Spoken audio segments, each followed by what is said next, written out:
Super 4 मुकाबले से पहले पाकिस्तान ने भारत को चेतावनी दी है। उन्होंने कहा है कि इस बार हम भारत से हाथ नहीं मिलाएंगे और सुपर 4 में भारत को दिखा देंगे। जी हां, पाकिस्तान क्रिकेट बोर्ड और पाकिस्तान के पूर्व तमाम दिग्गज खिलाड़ी अब सुपर 4 मुकाबले को लेकर बयानबाजियां करने लगे हैं और अपना माइंड गेम शुरू कर चुके हैं। आपको यह भी मालूम है कि इंटरनेशनल लेवल पर पाकिस्तान की फजीहत सिर्फ भारत पाकिस्तान मुकाबले के दौरान ही नहीं हुई, बल्कि यूएई और पाकिस्तान के मैच से ठीक पहले पाकिस्तान ने जो हरकतें की थीं, उसके बाद आईसीसी ने पाकिस्तान को जमकर फटकार लगाई। अब पाकिस्तान अलग ही तरह का रोना रो रहा है और कह रहा है कि हम भारत से हाथ नहीं मिलाएंगे। पाकिस्तान का दावा है कि हम 21 सितंबर को सुपर 4 में भारत को दिखा देंगे। भारत पाकिस्तान मुकाबले से ठीक पहले पाकिस्तान किस तरह की बयानबाजियां कर रहा है और कैसे अपनी औकात दिखा रहा है, यह हम आपको इस खास रिपोर्ट में बताएंगे। लेकिन आगे बढ़ने से पहले आपसे एक सवाल, भारत पाकिस्तान का यह मुकाबला वन साइडेड रहेगा या फिर टफ फाइट मिलेगी? कमेंट सेक्शन में जरूर बताएं कि आपको क्या लगता है, इस मैच का रिजल्ट क्या होगा। जो लोग मानते हैं कि इंडिया जीतेगा वह कमेंट सेक्शन में जरूर लिखें, क्योंकि आपका ओपिनियन बहुत वैल्यू रखता है। और हां, सब्सक्राइब करना बिल्कुल फ्री है ताकि मैच खत्म होने के बाद पाकिस्तानियों चैनल के जरिए आप तक पहुंचा सकूं। खैर, अब जानते हैं कि पाकिस्तान कैसे माहौल बना रहा है। सबसे पहले मैं आपको बता दूं कि पाकिस्तान ने यूएई के खिलाफ जो ड्रामा रचा था उसमें आईसीसी की चेतावनी साफ थी। पाकिस्तान के सामने दो बड़े डर थे जिसने उन्हें पूरी तरह से सरेंडर करने पर मजबूर कर दिया। हुआ यह कि पाकिस्तान होटल से बाहर ही नहीं निकला।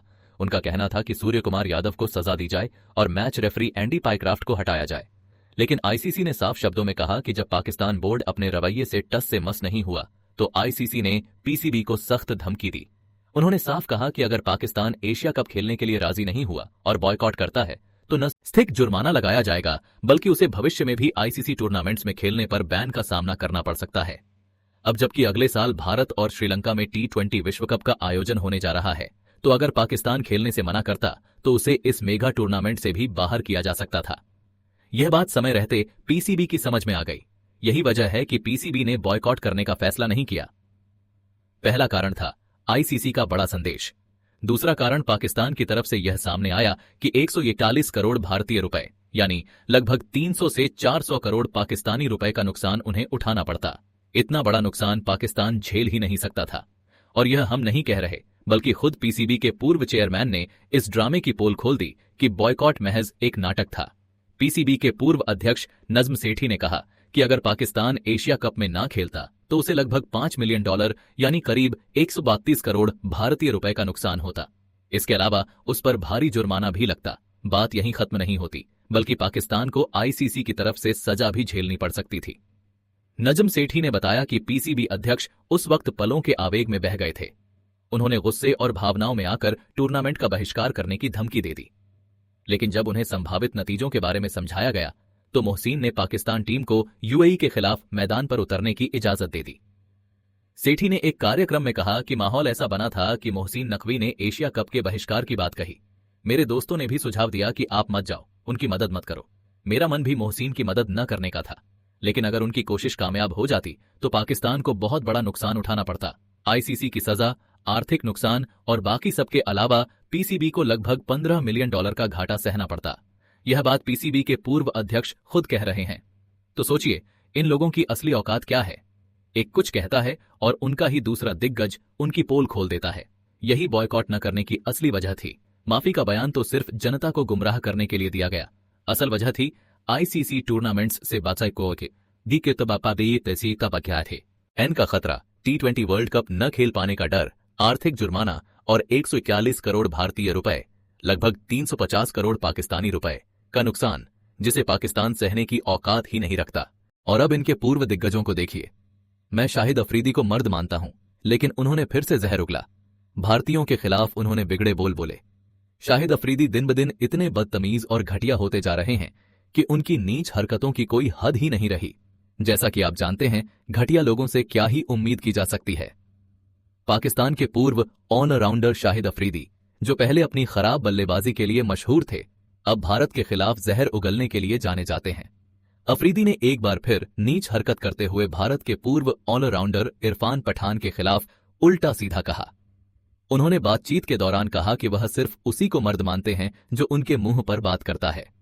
वायरल वीडियो में अफरीदी ने किसी खिलाड़ी का नाम तो नहीं लिया, लेकिन जिस अंदाज में उन्होंने बात की, यह साफ दिख रहा था कि वह इरफान पठान को ही निशाना बना रहे थे। अफरीदी ने कहा कि मैं उसी को मर्द मानता हूं जो सामने खड़े होकर मेरी आंखों में आंखें डालकर बात करे। पीठ पीछे जितनी बातें करनी है कर लो, मजा तो तब है जब कोई सामने आकर बात करे, क्योंकि सामने वाला जवाब भी दे सके। झूठ का जवाब तो आखिर कोई कैसे दे। इरफान पठान ने अपने इंटरव्यू में अब्दुल रज्जाक का भी जिक्र किया था और इस पर अफरीदी ने कहा कि रजा को तो मैं अल्लाह मियां की गाय कहता हूं। खैर, यह वही दौर है सोशल मीडिया का, जहां हर कोई खुद को दिखाना चाहता है और साबित करना चाहता है कि वह बड़ा हिंदुस्तानी है। अफरीदी ने कहा कि वो लोग सारी जिंदगी यही साबित करते रहेंगे कि वे हिंदुस्तानी हैं। इरफान पठान को लेकर अफरीदी का यह घटियापन और उनकी बातें पूरी तरह से बेबुनियाद हैं। अब बात करते हैं रविवार के दिन होने वाले नो हैंडशेक ड्रामा की। पीसीबी ने ऐलान किया है कि अब की बार हमारा कप्तान भी हाथ नहीं मिलाएगा, यानी अब पाकिस्तान कह रहा है कि हम भारत से हाथ नहीं मिलाएंगे। एक स्टेटमेंट में पीसीबी के सूत्रों के हवाले से यह कहा गया कि हम भारतीय खिलाड़ियों से हाथ मिलाने के लिए इस मैच में उत्सुक नहीं हैं, लेकिन इस मुद्दे पर पहले ही सूचना दे दी जानी चाहिए। सूत्रों ने साफ कहा कि हम भारतीय खिलाड़ियों से हाथ मिलाने को इनकी छुक नहीं है, लेकिन इस पर पहले ही स्पष्टता होनी चाहिए कि खिलाड़ी हाथ मिलाएंगे भी या नहीं। पाकिस्तान की चिंता यह है कि कहीं एक बार फिर उन्हें फजीहत का सामना न करना पड़े। वे कहते हैं कि हम मैदान पर खड़े होकर इंतजार न करते रह जाएं, इसलिए पहले ही यह तय कर दिया जाए कि भारत हाथ मिलाएगा या नहीं, और ऊपर से खुद ही कहते फिर रहे हैं कि हम हाथ मिलाना नहीं चाहते। अब सवाल यह उठता है कि पीसीबी ने अपने खिलाड़ियों को क्या निर्देश दिए हैं। पाकिस्तान मैनेजमेंट ने अपने खिलाड़ियों को सख्त निर्देश दिए हैं कि वे राजनीतिक मुद्दों से दूर रहें और सिर्फ खेल पर ध्यान दें, खासकर भारत को हराने पर। लेकिन कप्तान सलमान अली आगा ने खिलाड़ियों से एक बड़ी अपील भी की है। उन्होंने कहा कि सुपर 4 के इस मुकाबले में पाकिस्तान भारत सहित हर चुनौती के लिए तैयार है। उन्होंने माना कि पाकिस्तान को अपने मिडिल ऑर्डर की बल्लेबाजी में सुधार करने की जरूरत है। यह हमारे लिए चिंता का विषय है और हम इस क्षेत्र में कड़ी मेहनत कर रहे हैं। इसके अलावा उन्होंने कहा कि पिछले मैचों में हमने अपनी जिम्मेदारियां तो अच्छी तरह निभाई हैं, लेकिन बल्लेबाजी में अभी अपना सर्वश्रेष्ठ नहीं दे पाए हैं। अभी तक हमारी टीम केवल 150 के आसपास रन ही बना पाई है, लेकिन अगर हम मिडिल ऑर्डर में बेहतर बल्लेबाजी करें तो हम किसी भी टीम के खिलाफ 170 रन का स्कोर खड़ा कर सकते हैं। अब देखिए पाकिस्तान के दिग्गज क्या कह रहे हैं। वो दावा कर रहे हैं कि भारत इतना बुरा मारेगा। पूर्व पाकिस्तानी दिग्गज बाशिद अली ने तो एशिया कप में भारत और पाकिस्तान का आमना सामना ही ना हो, इसके लिए दुआ मांग ली। बाशिद अली का कहना है कि उम्मीद है भारत एशिया कप 2025 में पाकिस्तान के खिलाफ खेलने से इनकार कर देगा।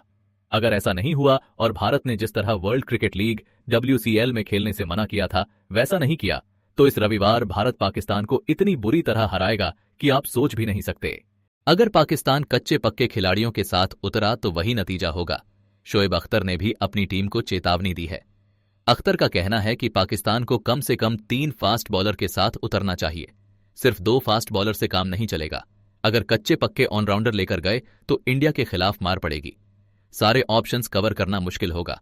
उन्होंने साफ कहा कि अगर आप फहीम अशरफ को बतौर ऑलराउंडर भारत के खिलाफ खिलाते हैं तो उनका सामना सीधा भारतीय बल्लेबाजों से होगा जो स्पिनरों को बेहतरीन तरीके से खेलते हैं।